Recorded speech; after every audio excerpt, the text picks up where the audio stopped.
안녕하세요. 제 이름은 한서윤 43입니다.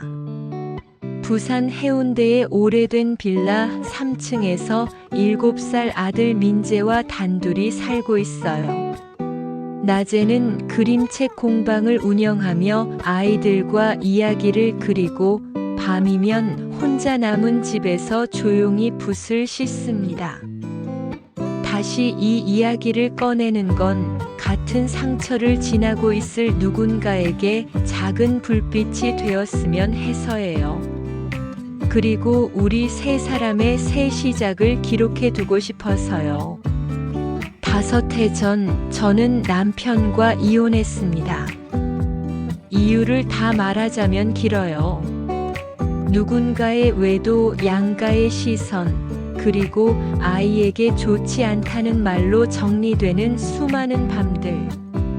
이혼 서류에 도장 찍던 날 제 이름 서윤이 종이장처럼 얇아지는 소리를 들었습니다. 그 후로 저는 살아남기로 했습니다. 공방을 차리고 아이에게 매일 동화책을 읽어주고 눈물이 나도 집안일 먼저 끝냈습니다. 그러다 강원도 깊은 산사에서 3박 4일 템플스테이를 한다는 글을 보았습니다. 산에 둘러싸인 사진 속 절은 불빛 대신 별빛이 길을 낸 곳이었죠. 엄마, 거기 가면 진짜 별을 잡을 수 있어? 민재가 물었습니다.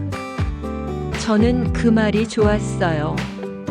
잡히지 않을지라도 잡을 수 있다고 믿는 마음이 좋았습니다. 도착한 날 오후 2시를 막 넘겼습니다. 일주문을 지나니 소량기가 먼저 인사했고 색이 바랜 단청이 햇살을 받아 조용히 빛났어요. 7년 전 저는 다른 절에서 같은 마음으로 108배를 올렸습니다. 그때 얻은 아이가 민재예요. 혹시 한서윤 보살님? 뒤에서 낮고 맑은 목소리가 들렸습니다. 돌아보니 해운 스님이 서 계셨습니다. 넓지 않은 어깨, 힘을 빼고 서는 법을 아는 사람의 자세, 그리고 눈이 웃는 얼굴. 아, 저를 기억하세요? 기억합니다. 예전에 많이 울던 분이 계셨어요. 다 나아졌나 궁금했죠. 울다니. 그 말을 듣자마자 이상하게도 마음이 조금 편안해졌습니다.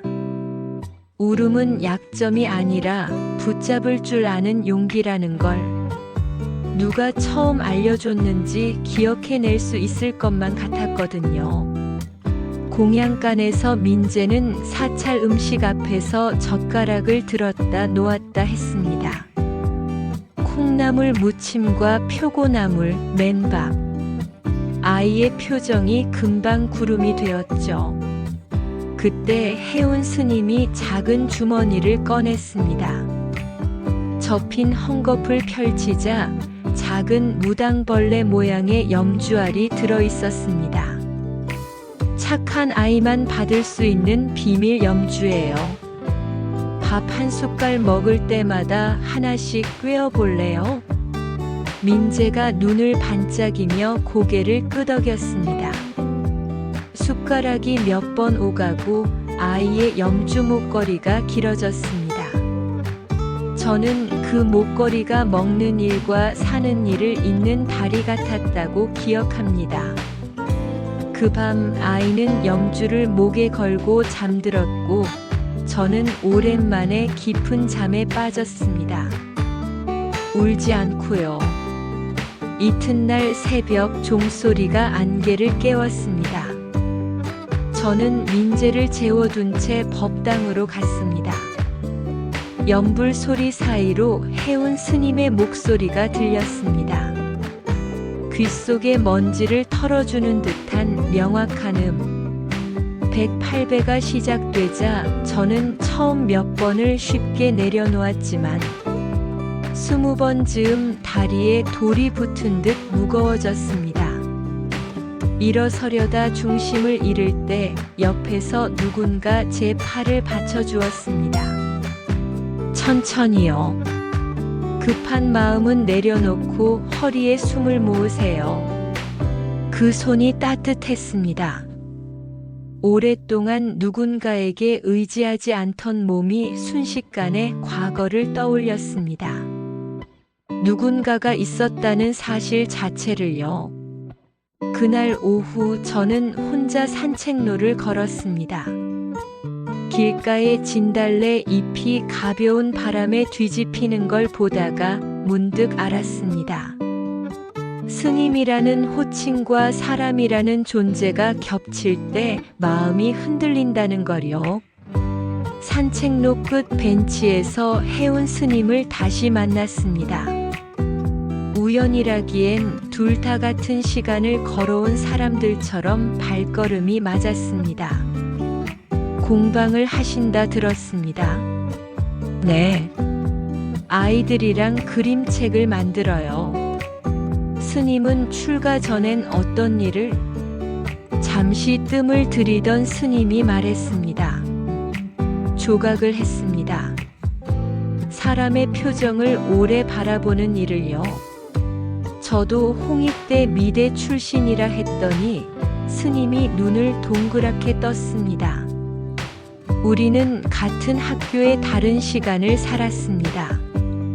누구의 이름을 먼저 기억했는지, 어떤 교수의 수업에서 밤을 새웠는지, 같은 사소한 얘기가 거짓말처럼 마음을 느슨하게 만들었습니다. 해가 기울 무렵 스님이 말했습니다. 보살님 이름 서화윤. 상처에도 윤기가 돌아오길 비는 뜻이겠네요. 누군가 제 이름을 뜻으로 풀어준 건 처음이었습니다. 그때 저는 이름이 사람을 지탱한다는 사실을 배웠습니다. 셋째 날 밤 산사의 고요는 오히려 소리를 키웠습니다. 벌레 울음, 물 흐르는 소리, 숨 고르는 소리. 민재가 깊게 잠든 걸 확인하고 밖으로 나왔을 때 스님이 마당 끝에 서 있었습니다. 잠이 오지 않아서요. 저도요. 우리는 멀지 않은 거리에 앉아 차를 마셨습니다. 들숨과 날숨이 어깨를 지나갈 때마다 사람 대 사람의 말들이 나왔습니다. 혼자 키우는 부모의 밤, 수행자의 낮은 마음, 돌아갈 곳과 떠나야 할 곳에 대한 이야기. 가끔 생각합니다. 스님이 말했습니다. 다른 길을 택했다면 어땠을까? 그 질문은 제 가슴을 묵직하게 눌렀습니다. 저 역시 하루에도 몇 번씩 묻는 말이었거든요. 부드러운 불빛 아래 스님은 잠시 망설이다 본명을 알려주었습니다. 강도현. 출가 전 제 이름입니다. 저는 작은 목소리로 따라 불렀습니다. 도현 씨. 그 이름을 부르는 순간 저는 규범의 바깥이 아니라 규범 이전의 사람을 보았습니다. 한 사람이 스스로의 길을 다시 묻고 한 사람은 오래된 상처를 다독이며 살아온 사실.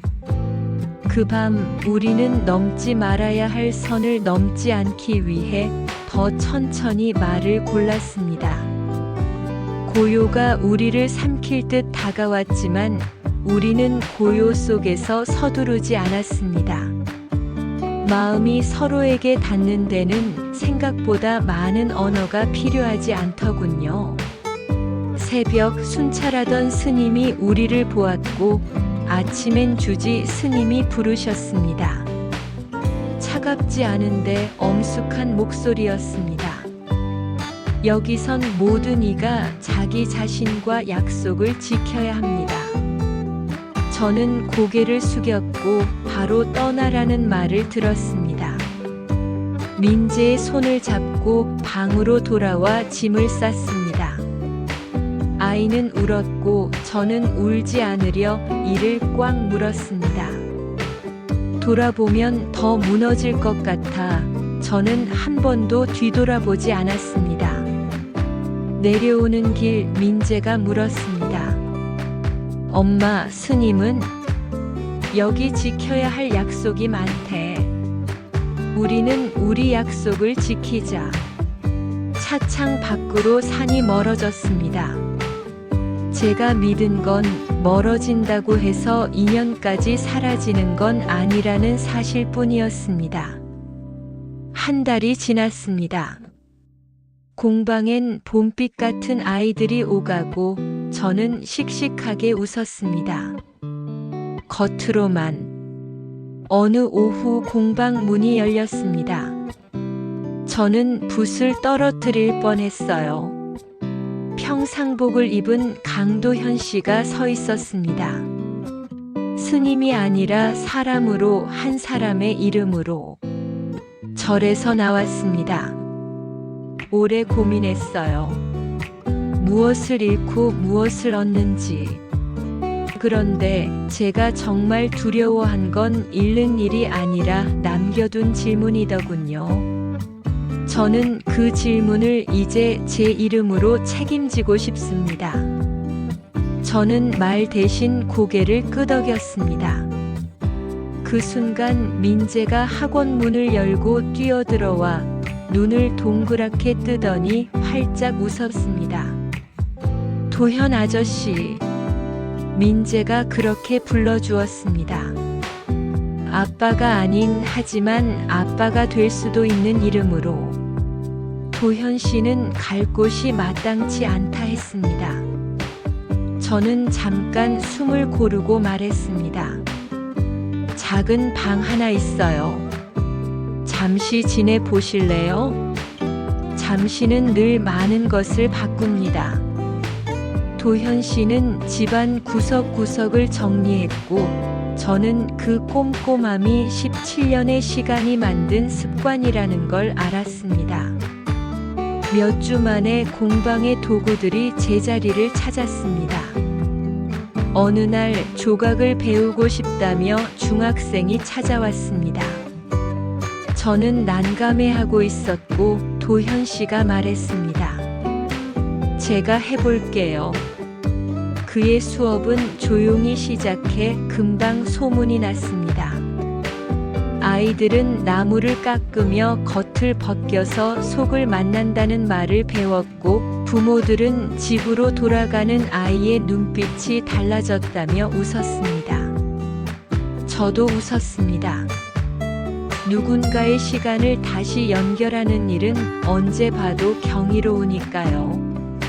몇 달이 지나 우리 집 초인종에는 2장의 종이가 붙었습니다. 하나는 한서윤 민재, 다른 하나는 강도현. 별개의 이름이 나란히 붙어 있었고 저는 그 사이에 우리라는 빈칸이 있다는 걸 좋아했습니다. 저녁이면 우리는 함께 밥을 차렸고 민재는 염주 목걸이를 아직도 간직했습니다. 이건 내가 밥 한 숟갈 먹을 때마다 커졌어.